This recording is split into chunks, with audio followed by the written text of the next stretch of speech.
Hey everyone, my name is Dr. John Brittingham and I'm going to be your instructor for Philosophy 201 Online. I am an instructor of philosophy at Greenville University and I direct the McAllister Scholars Honors Program there as well. I've been teaching this course for about 7 years in a brick and mortar classroom, and this is my first time teaching it online, so I'm very excited to see what twists and turns await us in this class as we try and figure it out online. Now, for this class, some of the basic things you should expect are the following. You're going to have to do a lot of reading. That's just one of the things that philosophers do. But the good thing is the reading is pretty darn interesting. Philosophers tend to have very weird and interesting views of things that we tend to think are relatively straightforward and common sense. And so you're going to learn a bit about the weirdness that is the philosophical life. So we're going to start off by looking at the basic mechanics of what philosophers do, namely argumentation and logic. So we're going to start off with a unit on that, and that unit's already posted online, so you can check that out on D2L and get to work on that. Then we're going to transition to talking about philosophical methods, the different ways that philosophers approach particular problems or questions. And that unit I'm still building, but that'll be up shortly. After that, we're going to jump right into talking about the philosophy of race, which will be the main topic area that we tackle during the next few weeks that we have together.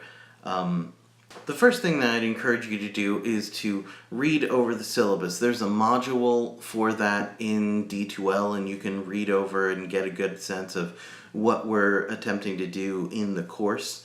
But the syllabus is just a basic overview. It's not going to tell you absolutely everything that you have to do. For that, you need to look at the individual units and the descriptions of those units. So if you look at the description for unit number 1, it's pretty lengthy, but it tells you everything that you need to do in order to complete that unit. It also gives you the date that the unit should reasonably start and the date that it ends. So keep in mind that these units are not necessarily going to adhere to a strictly 1-week policy. There are some units that might be less than a week, but that's because we need to go through that material before we actually get to the following material, which will require a whole week. So keep that in mind. Finally, I'm encouraging you to get your verification and online readiness agreement units completed as quickly as possible. You absolutely have to get them done by the 14th, so by the end of this week.